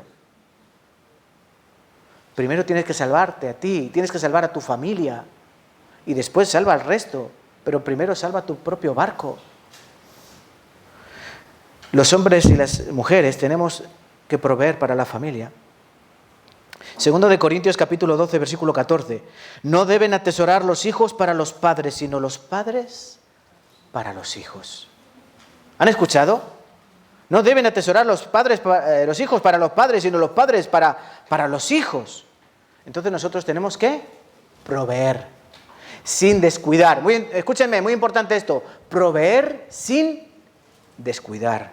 Es mejor que a los niños les falte alguna cosa material, alguna consola, algún móvil, alguna cosita de esas, pero que tengan a sus padres. Porque a veces por proveerles todas esas cosas, les dejamos en lo más importante, que somos nosotros. Es entendible eso, ¿no? En segundo lugar, tenemos que educar a nuestros hijos ejerciendo disciplina. ¿La disciplina es algo bíblico? Sí, muy bíblico. Disciplinar es algo muy bíblico. De hecho, Dios, dice Hebreos capítulo 12, Dios disciplina y azota a todo aquel que toma por hijo. Y continúa diciendo la Escritura, si se os deja disciplina, sin disciplina, ¿qué ocurre? No sois hijos, sois bastardos. Proverbios 13:24, el que detiene el castigo a su hijo aborrece, mas el que lo ama desde temprano lo corrige. Eso es criarlos en disciplina y amonestación del Señor. Proverbios 22:15, la necedad está ligada al corazón del muchacho, mas la vara de la corrección la alejará de él. Esa es nuestra obligación como padres. Tenemos que disciplinar a nuestros hijos, educarlos. Vamos a buscar este pasaje, Hebreos 12. Hebreos capítulo 12.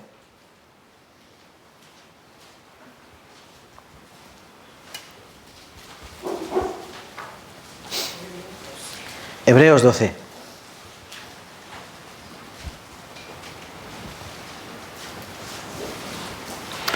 Versículo 5 al 11.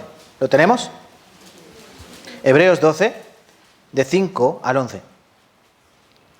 Y habéis ya olvidado la exhortación que como a hijos se os dirige, diciendo, hijo mío, no menosprecies la disciplina del Señor, ni desmayes cuando eres reprendido por Él. Porque el Señor al que ama disciplina, y azota a todo aquel que recibe por hijo. Si soportáis la disciplina, Dios os trata como a hijos. Porque ¿qué hijo es aquel a quien el Padre no disciplina? Pero si se os deja sin disciplina, de la cual todos han sido participantes, entonces sois bastardos y no hijos. Por otra parte, tuvimos a nuestros padres terrenales que nos disciplinaban y los venerábamos.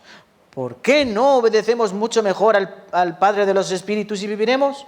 Y aquellos, los padres de la carne, ciertamente por pocos días nos disciplinaban como a ellos les parecía, pero Dios, para lo que nos es provechoso, para que participemos de su santidad. En verdad, que ninguna disciplina al presente parece ser causa de gozo, sino de tristeza, pero después da fruto apacible de justicia a los que en ella han sido ejercitados. Qué bueno es cuando a uno lo disciplinan, cuando lo tienen que disciplinar. Qué malo es cuando a uno lo disciplinan sin causa, sin motivo. Yo me acuerdo cuando era niño, en el colegio, fíjense cómo enseñaban antes. Ha cambiado mucho la cosa en la educación, pero desgraciadamente ha cambiado todo muy rápido.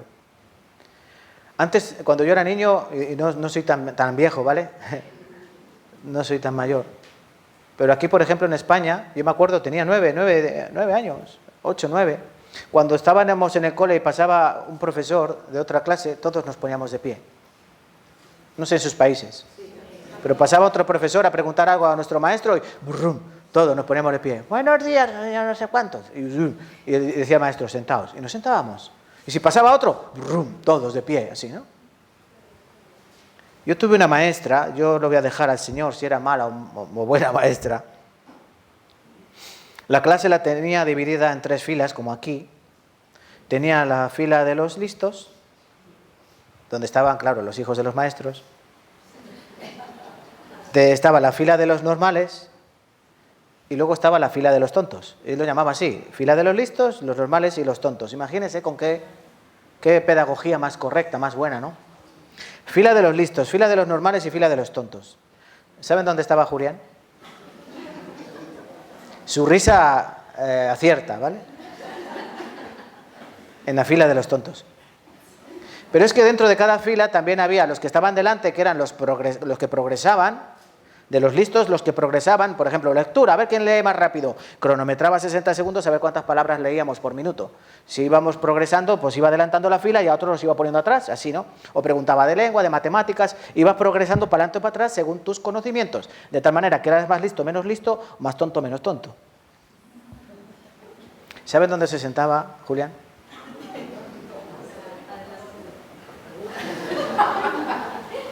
Siempre estaba de los de atrás de la fila de los tontos. Pero yo no me consideraba tonto, pero a lo mejor mi maestra sí me consideraba tonto, entonces yo pensaba que era tonto. ¿Qué les estaba intentando enseñar? Ah, sí. Un día, yo sé que a lo mejor estas cosas, pero quiero que me entiendan, porque a veces la disciplina cuando viene en momentos inoportunos no es de gozo, sino de crea complejos. Y crea problemas. Un día un lapicero voló y casi le dio a un niño, que por cierto era hijo de un maestro. El lapicero voló y los niños, es que casi se le mete el lapicero en el ojo, ¿no? O sea, la maestra dijo, ¿quién ha tirado el lapicero que casi se le mete en el ojo? Al niño ni le dio el lapicero. El lapicero ha venido de la fila de los tontos. Bueno. De la parte de atrás. Ya saben, ¿no?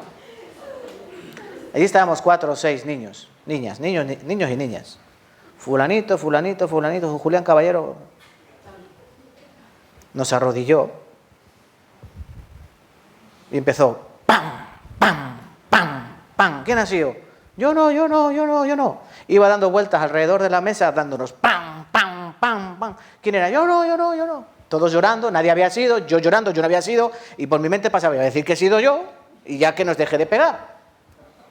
Pero claro, es que si digo que soy yo me va a pegar más. Yo me acuerdo de aquella tunda como si hubiese sido ayer, porque fue injusta. Entonces con nuestros hijos es igual. Si a nuestros hijos les disciplinamos de manera injusta, se van a acordar siempre. Pero si a nuestros hijos les disciplinamos de manera justa, también se van a acordar siempre. Entonces es importante que sean justos, que disciplinen o que disciplinemos cuando tenemos que disciplinar y que nos abstengamos de ser tiranos, porque a veces tenemos a ser tiranos y sacar la mano demasiado rápida para darles, o la lengua para castigarles. Y eso no es bueno, porque no estamos dando un buen ejemplo de hijos de Dios, de responsables delante de ellos. Entonces tenemos que educar a nuestros hijos en disciplina. ¿Y cómo sabemos cuándo sí y cuándo no? Aquí lo tienes. Aquí te dice cuándo sí y cuándo no. Aférrense a la palabra. Y también debemos tratar a nuestros hijos con respeto. Respeten a los hijos, según la palabra de Dios. Enseñarles con historias. Mira, ¿sabes lo que pasó? Cuéntale las historias de los hijos cuando no respetaban a sus padres. Os cuento, cojan Samuel, primera de Samuel, y vas al capítulo 2. Mira, te voy a contar la historia de dos hijos que se llamaban Ofni y Finés. Ay, ¿qué son esos, papá? Pues mira, son dos hijos que no obedecían a su padre. Pero ¿sabes qué pasa? Que el padre también era muy blando con ellos. ¿Y qué hacía? ¿Qué pasó, papá? Pues mira, ahí dice la Biblia, les cuenta la historia que aparece en primera de Samuel, capítulo 2. Esos fueron malos hijos porque el padre fue blando con ellos. Les permitía tener relaciones sexuales con las mujeres que iban al tabernáculo. Ellos robaban la carne que era para Dios. Ellos hacían malas cosas. Y no solo las hacían, sino que eran ejemplo para que otros las hiciesen mal. Y como el padre que les decía, ay, hijo, no está bien lo que hacéis. Eso le decía Elí a sus hijos. Por eso Dios le regañó a Elí, que le dijo, no es bueno que tú des más honra a tus hijos que a mí. Eso es una buena historia, ¿no? Para nuestros hijos. Dios disciplina. La historia que estábamos comentando de cuando David se llegó a Betsabé, esa mujer que no era suya, que era la mujer de Urías. ¿Cómo Dios castigó a David? ¿Lo dejó que se fuera de rositas? No. Mató a un niño. ¿No? Dios le quitó la vida a su hijo. ¿Por qué? Por ese pecado. ¿Algo más? ¿Algo más? Sí. Las concubinas de David fueron violadas por su hijo Absalón. ¿Eso por qué? Por su pecado. Y él estuvo siempre con luchas internas, tanto en el espíritu como en el pueblo, como rey. ¿Por qué? Por su pecado. Entonces, cuando nosotros cometemos pecado, ¿Dios qué hace? Esto no lo decimos mucho en el seminario de la Biblia, ¿saben? Porque predicamos el Evangelio, ¿no? Que Dios nos perdonó los pecados presentes, pasados y futuros, ¿verdad? Pero hay que entrar también, ¿qué ocurre cuando un cristiano peca deliberadamente? ¿Saben qué pasa cuando un cristiano hace lo que le da la gana y camina como le da la gana? Que Dios saca, bueno, voy a hacer así, el cinturón, ¿no? El cinturón de la corrección. Y Dios da azotes. Cuando somos niños en la fe, ¿Dios qué hace? Nos pega como niños. Y cuando ya somos adultos en la fe, ¿Dios cómo nos castiga? Como adultos en la fe. A un niño de meses, bueno, no le pegan a los niños de meses. Un niño de 1 año o 2 años, en el culete, así, ¿no? Sí. Cuando hace algo malo, no, o sea, toma, y el niño, ¡ah! Sigue a llorar, ¿no? Pero si tú vas a una niña de 15, de 16 y le haces así, ¿qué te va a hacer la niña, el niño? El niño se va a reír. Pero ¿qué ocurre cuando tú, ya solo hace falta así, pones la cara o los ojos y haces así? Y ellos ya saben, ¿no? Mi padre hacía así y me miraba y se echaba la mano al cinturón y yo hacía así. No había más, solo me dio una vez, solo una. Pero ya era este movimiento y así. Los ojos fijos en mí y mano cinturón. Y yo era la mejor medicina, ¿no? Yo ya me calmaba, me sentaba, ya dejaba de tirarle el pelo a mi hermana. Eso es cuando es correcto, ¿no? Disciplina del Señor. Por eso tenemos la palabra de Dios. Y por último, muy importante, tienen que ser ejemplo. ¿Cómo tú puedes pedirle a tus hijos cosas que ni tú mismo haces? Los niños son niños, no son tontos. Son niños, no son tontos. Y lo ven todo, y lo saben todo. Se enteran de todo, aunque no lo parezca, se enteran de todo, ya se lo digo yo. Entonces tú tienes que ser el ejemplo. ¿Saben por qué? Porque nosotros también hemos tenido ejemplo. Mateo 11:29, dijo Cristo, llevad mi yugo sobre mí y aprended de mí, que yo soy manso y humilde de corazón, hallaréis descanso para vuestras almas. ¿Cómo aprendemos todos nosotros en la vida? La mayoría de cosas que aprendemos se llama aprender o aprendizaje por modelaje, es decir, un modelo Un modelo que nosotros vemos y que imitamos. Hablar, por ejemplo, aprendemos por imitación. Escuchamos sonidos y después los intentamos imitar de tal manera que poco a poco nuestra imitación va progresando y se vuelve mejor y aprendemos así. Caminar, otras cosas, todo se aprende por modelado. ¿Cómo se aprende en la vida cristiana? Dice Cristo, aprended de mí. Por eso tenemos la historia de Cristo. Mateo, Marcos, Lucas, Juan nos hablan de la vida del Señor Jesucristo en la tierra. Aprende de Él. Él es manso y humilde, sé manso y humilde. Él es bueno, sé bueno. Él amaba a su Padre por encima de todas las cosas. Ama a tu Padre Dios por encima de todas las cosas. Él nos ha dado ejemplo. No podemos decir que no tenemos un modelo. Aquí está el modelo. Pero no se queda ahí, hermanos. Primera de Corintios 11 también, en el versículo 1, dice Pablo, sed imitadores de mí como yo de Cristo. Tenemos a Pablo, a Pedro, a Jacobo, a Juan, tenemos a un montón de gente que ha vivido conforme a la voluntad de Dios. Imítale.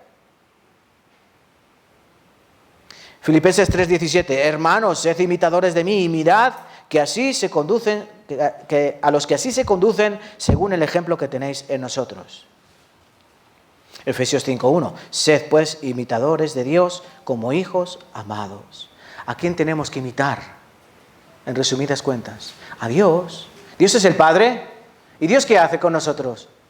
¿Dios nos da todas las cosas? ¿Dios les ha dado trabajo? ¿Dios os ha dado comida? ¿Dios os da salud? ¿Dios os da la ropa? ¿Dios os da todo?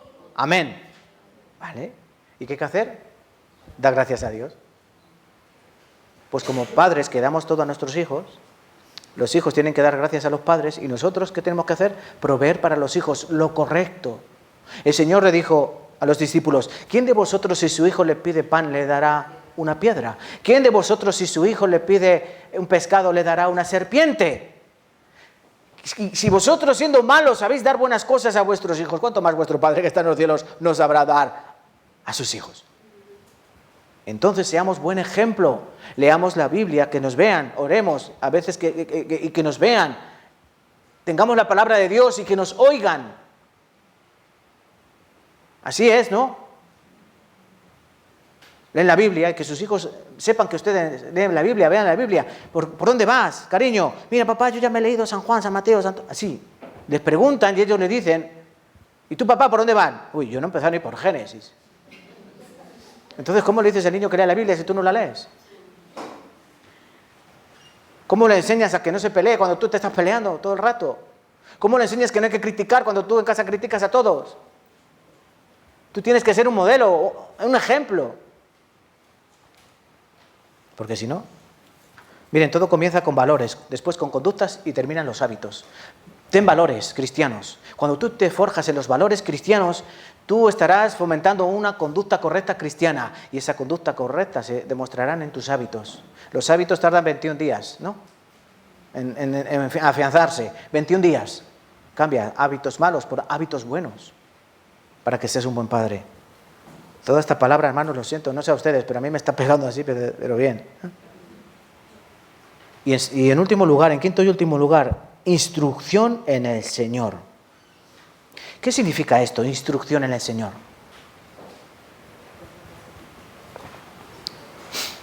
Que nuestros hijos tienen que conocer la palabra, que tienen que saber, como le dijo Pablo a Timoteo, ¿no? Que toda la palabra es, ¿qué? Inspirada por Dios y es útil para redarguir, para instruir, para guiar, para instruir, para instruir en justicia, a fin de que el hombre de Dios sea perfecto, enteramente preparado para toda buena obra. Lo que tiene que abundar en nuestra casa es la palabra de Dios. Qué curioso que en Deuteronomio, miren lo que les dice Dios a los judíos. Vamos a buscar Deuteronomio capítulo 6. Deuteronomio 6. Esto ya en el Antiguo Testamento, imagínense lo importante que es. Deuteronomio capítulo 6, versículos 6 al 9.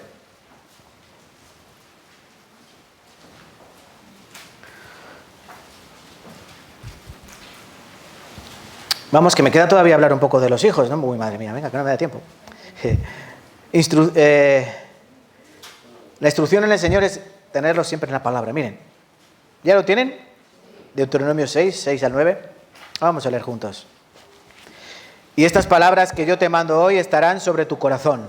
y las repetirás a tus hijos. Hablarás de ellas estando en tu casa y andando por el camino y al acostarte y cuando te levantes. Y las atarás como una señal en tu mano y estarán como frontales entre tus ojos. Y las escribirás en los postes de tu casa y en tus puertas. ¿Esto qué es? La palabra de Dios. ¿Qué hay que hacer? Dice que primero tiene que estar. Versículo 6, capítulo 6. Estarán sobre tu corazón. En primer lugar, la palabra de Dios tiene que estar ¿dónde? En tu corazón. Si no está en tu corazón, no va a estar en ningún lado. Si está en tu corazón, estará en todas partes. Las repetirás a tus hijos, hablarás de ellas estando en tu casa, andando por el camino, cuando vayas al centro comercial y al parque, cuando vayas a comprar al supermercado, cuando vayas de vacaciones a la playa, Este es en el Nuevo Testamento, ¿vale? Cuando te acuestes, cuando te levantes. Las atarás como una señal en tu mano y estarán como frontales entre tus ojos, y no hagan como los judíos, que esto lo tomaron de forma literal y se hicieron una cosa llamada filacteria. Es un cofre con versículos de la Biblia metidos dentro y se lo ponen aquí en la frente. ¿Es así? Es como si ustedes van con la Biblia en su casa así, con la Biblia debajo del brazo, a cocer las patatas con la Biblia, pero no la abres. Si la palabra no tiene que estar así, tiene que estar aquí. La palabra tiene que estar dentro. ¿Y de qué manera tú la puedes poner en los frontales? Dice que en tu frente, en tu mente, en tu conocimiento. Pablo, Romanos capítulo 12, que dice, versículo 2, transformaos por medio de la renovación de vuestro entendimiento, para que comprobéis cuál es la buena voluntad de Dios, agradable y perfecta. Todo cambia aquí. Cuando tú tienes la palabra aquí, la palabra pasa aquí, y aquí cambia tu manera de pensar, y ya todo lo haces en relación a tu pensamiento y tu corazón, unidos. Por eso es importante que a nuestros hijos les instruyamos en todas las cosas con la palabra de Dios. Cuando hacen algo malo, palabra de Dios, mira lo que ocurrió. Cuando hacen algo bueno, mira lo que ocurrió, bendiciones, ¿no? Así, historias bíblicas, que no solo se sepan la historia de Jonás y la historia de David y Betsabé, tienen que conocer todas las historias, o la de Caín y Abel, esas sí se saben todo, ¿no? Pero tienen que saber más. Entonces esto con respecto a los padres, no es poco, ¿no? Yo me he dado cuenta que me queda mucho por hacer, no sé ustedes, pero considero que nos queda mucho por hacer. Ahora la responsabilidad de los hijos. Mi hija ya cambió la cara, ¿no? La responsabilidad de los hijos, solo dos. Los padres un montón, ¿no? Los hijos solo dos. Que también viene para nosotros como hijos, los que todavía tenemos a los padres vivos. Obediencia y honra. Así. Obediencia, honra. Efesios 6:1. Hijos, obedeced en el Señor a vuestros padres, porque esto es justo. Efesios 6:1. Hijos, obedeced en el Señor a vuestros padres, porque esto es justo. ¿En qué consiste la obediencia a los padres? En primer lugar, es natural. ¿Es natural o no es natural? Debe ser natural obedecer a los padres porque ellos nos concibieron. Algo natural. Venimos de ellos. En segundo lugar, está en la ley de Dios, ¿no? Obedece. En tercer lugar, está en el Evangelio, ¿o no? ¿Qué hizo Cristo? La voluntad del Padre. Obedeció al Padre, ¿en cuánto? En todo. Cristo en el monte Getsemaní, Señor, Padre mío, si fuese posible que este cáliz, que esta copa pase de mí. Padre, ¿me has oído? Así.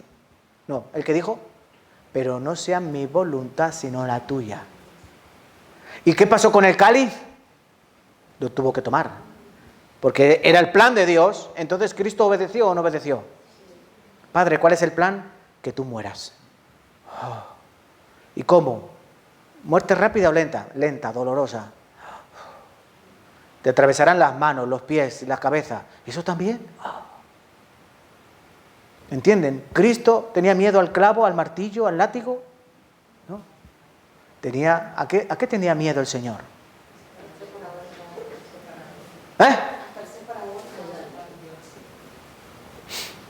El Señor no quería la copa de ira de Dios. Cristo no quería tomar la copa de ira del Padre. El clavo, el martillo, eso eran cosas secundarias. Dice que en la cruz, crucificado durante 6 horas, las 3 últimas horas hubo tinieblas en la tierra. Hubo tinieblas. En esas 3 horas el Padre abandonó totalmente al Hijo. Siempre el Hijo había estado cuidado por el Padre, ¿no? Es bautizado, se abren los cielos, una voz que se oye, este es mi Hijo amado, en quien tengo mi contentamiento. ¿Sí? En la transfiguración, en el monte, este es mi Hijo amado, en quien tengo complacencia. Este es mi Hijo amado.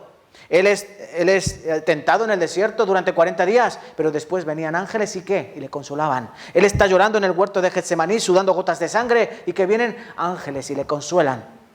Pero en la cruz nadie le consoló. Al contrario, el Dios soberano derrama su ira sobre su propio Hijo, al que no conoció pecado por nosotros, fue hecho pecado. ¿Para qué? Para que nosotros tomemos su justicia, para que fuésemos hechos justicia de Dios en Él. Por eso la ira fue derramada sobre el Hijo. ¿Y el Hijo fue obediente? Sí. La ira de Dios fue derramada sobre su propio Hijo. Por eso hay que obedecer, hijos. Hay que obedecer. Proverbios 1:8. Oye, hijo mío, la instrucción de tu padre y no desprecies la dirección de tu madre. El Señor quiere que obedezcamos porque es bueno. ¿Saben cuál es la bendición? En Éxodo capítulo 20, cuando dice, honra a tu padre y a tu madre, ¿cuál es la bendición? Porque tendrás largos días. ¿Quieren vivir muchos años? ¿Quieren vivir muchos años? Sí, vale. Tengo una dieta basada en chía, avena, quinoa, brócoli. No. Honra. Honra a tu padre y a tu madre. Dios ha prometido que tendrás largos días en la tierra. Eso es el siguiente punto. Obediencia, obedece. Hijos, obedeced. Hijos, hijas, obedeced a vuestros padres en todo. ¿Hasta cuándo? ¿O qué tengo que obedecer? Tengo que obedecer a mis padres siempre y cuando la voluntad de mis padres vaya en contra de la voluntad de Dios. ¿Han entendido? ¿Por qué no has venido a la iglesia? Es que mi padre me ha dicho que no venga. Entonces, ¿qué hay que hacer ahí? ¿Hay que obedecer o no obedecer al padre? Ahí no hay que obedecerlo, ¿no? Porque va en contra de la voluntad de Dios. Tienes un padre incrédulo, me dice, no, que mi padre me dice que no venga aquí. No, ahí tienes que desobedecer a tu padre, tienes que venir a la iglesia. Pero lo que sea con la palabra de Dios, en respecto a su voluntad de Dios, hay que obedecer a los padres. Y la honra. Efesios 6, 2, 3. Honra a tu padre y a tu madre. Es el primer mandamiento con promesa. ¿Cuál es la promesa? Para que te vaya bien y seas de larga vida sobre la tierra. Si tú honras a tu padre y a tu madre, te irá bien. Es una promesa de Dios. ¿Saben qué pasa? Que si tú no honras a tu padre y a tu madre, que tu madre que te ha parido y tu padre que te ha criado y te ha aguantado, ¿cómo vas a ver a Dios? ¿Cómo vas a amar a Dios? Dice así la Escritura, ¿no? Si no amas a quien ves, ¿cómo vas a amar a quien no ves? Si no amas a las que te han dado todo, si no los amas a ellos, si no los honras a ellos, ¿cómo lo vas a hacer con el que está en los cielos? Por eso dice así la Escritura, Proverbios 23, versículo 22. Oye a tu padre, aquel que te engendró, y cuando tu madre envejeciere, no la menosprecies. Nosotros ahora que tenemos madres mayores, ancianas, casi ya, no, tercera edad, no las menospreciemos. Por ahí, no. No. Dale honra. En Malaquías, Dios recriminó al pueblo de Israel, diciendo, si yo soy el Señor, ¿dónde está mi temor? Si yo soy el Padre, ¿dónde está mi honra? ¿Dónde está mi honra? Ellos no honraban a Dios. No se sometían a su señorío diciendo que eres el Señor. Nosotros de igual manera. Y los hijos de igual manera. Los padres tienen que honrarlos y obedecerlos, como que conviene en el Señor. Para terminar, hermanos, les voy a resumir. Definición de una familia cristiana exitosa. Este es el punto final. ¿Cómo se podría definir una familia cristiana exitosa? Muy sencillo. El marido ama a la mujer como a Cristo y suministra y guarda su casa con la palabra de Dios. La mujer se sujeta al marido como al Señor, le da respeto y le ayuda en todo lo que puede. Los hijos obedecen a sus padres y aprenden en la disciplina y el ejemplo de Dios. Eso es una familia cristiana con éxito. Como muevas una de estas piezas, todo el castillo de naipes se te viene abajo. Mueve cualquiera de ellas. Cambia el rol de la mujer por el del hombre, o cambia el rol de los hijos por el de los padres, como hacen ahora, ¿no? Que los hijos mandan, los padres obedecen. Ahora hay que ser amigos de tus hijos. No, tú eres padre de tus hijos. Los amigos es otra cosa. Tú eres padre, no eres amigo. Tampoco eres enemigo. Este es el fundamento, el rol de la vida cristiana. ¿Vale? ¿Ha quedado alguna duda? No, ¿verdad? ¿Ha quedado mucho trabajo? Todo. Entonces yo termino aquí. Y les doy gracias y les pido perdón por el calor. Yo también estoy sudando como un pollito, aunque los pollos no sudan. Vamos a orar y terminar. Unamos nuestro corazón. Padre Santo, te damos gracias por tu palabra que nos corrige, nos exhorta, nos dirige, nos pega, Señor. Nos pega tan duro en el corazón y en el entendimiento que nos damos cuenta que todavía nos queda mucho que cambiar, mucho por hacer. Sobre todo queremos que fortalezcas las familias de esta iglesia. Porque la fortaleza de una iglesia local depende de la fortaleza de las familias que la forman. Si son débiles, la iglesia será débil. Si son unidas y fortalecidas, la iglesia estará fortalecida. No quiere decir que será perfecta, pues todavía no somos perfectos, claro que no, Señor. Pero te pedimos que nos ayudes a que día tras día seamos más sinceros, más honestos y pongamos toda la gloria y toda la honra en tus manos poderosas, Señor. Guarda a los maridos y ayúdanos a amar más a nuestras esposas. Toca el corazón de las esposas, Señor, para que se sometan más y mejor a sus maridos, como conviene. Ayúdanos a los padres, Señor, para que criemos y amonestemos mejor a nuestros hijos en la voluntad del Señor. Y da, Señor, obediencia a los corazones de los hijos para que puedan obedecer a sus padres y dar honra a sus padres. Para que al final de todo este trabajo, al final, a la conclusión, el objetivo fundamental de todas nuestras vidas, sea solo uno: darte a ti toda la gloria. Que podamos caminar bien la carrera de la fe, que podamos hacer bien nuestro rol, cada uno en su lugar, cada uno en su posición, sin cambiar nada, para que tú puedas seguir obrando en nuestras vidas, Señor.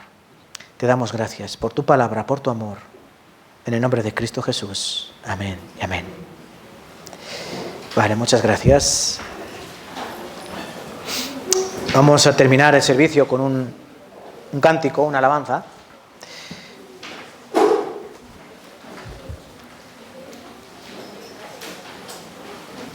Página 182.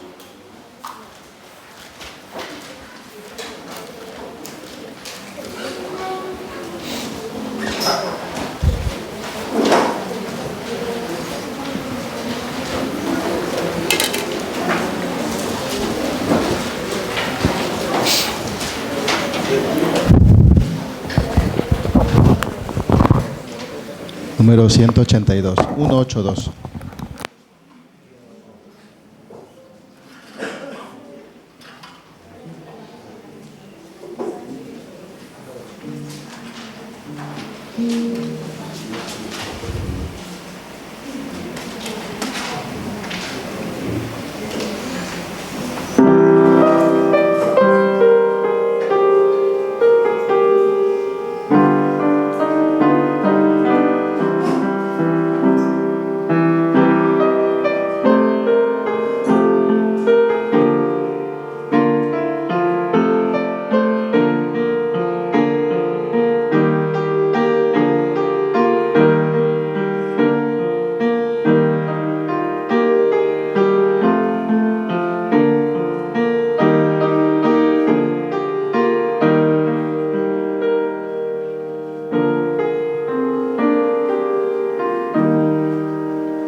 lo mejor al maestro, tu juventud, tu vigor. Dale el ardor de tu alma, de la verdad tus favor. Da lo mejor al maestro, dale tu sirva y honor.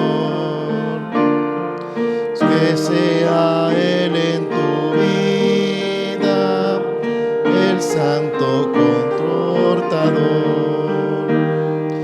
Dale y te será dado el Hijo amado de Dios. Sírvele día por día, dale de ti lo mejor.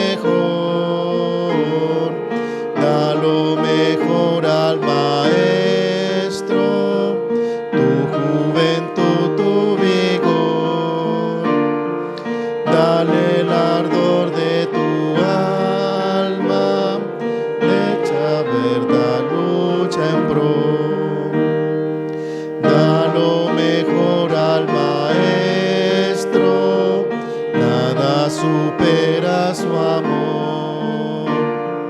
Se dio por ti a sí mismo, dejando gloria y honor.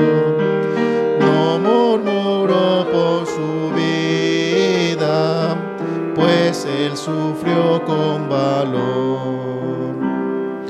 Ámale más cada día, dale de ti lo mejor. Da lo mejor al maestro, tu juventud, tu vigor. Dale el ardor de tu alma, de la verdad lucha en pro.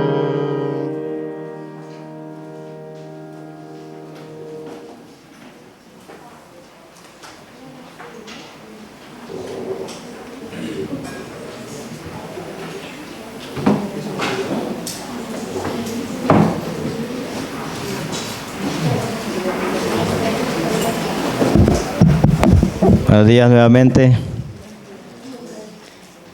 Gracias a Dios por la palabra que nos ha compartido nuestro pastor Julián. Gracias a todos los que han venido a escuchar la palabra de Dios también. Daré los anuncios para los próximos días. Miércoles 2 de julio, sermón de la iglesia de Seúl a las 7 de la tarde. Están todos invitados. Si no trabaja, aquí lo esperamos para que escuchemos la palabra de Dios todos juntos. Sábado 5 de julio, reunión de distrito. Será aquí en la iglesia. Distrito Amor y Distrito Constancia a las 12 de la mañana, todos juntos. Distrito Crecimiento y Trabajo a las 7 de la tarde, aquí juntos también. Domingo 6 de julio, sermón dominical a las 11 de la mañana. Limpieza semanal, hermana Osema y hermana Wendy. Clase infantil, la hermana Berta. Clase primaria, hermano Kelvin y hermana Isabel. Hoy hay comida, hoy sí es el último día. Ya las hermanas volverán hasta en septiembre. Ya miraremos qué fecha, pero por el momento hoy sí vamos a tener. A que se aproveche, no se vaya, quédese. Y por último, lo más importante, darle gracias a Dios que ha traído dos personas nuevas. El nombre de uno que es de Venezuela se llama Jesús. Y tenemos a Mario aquí enfrente también. Le damos la bienvenida, por favor.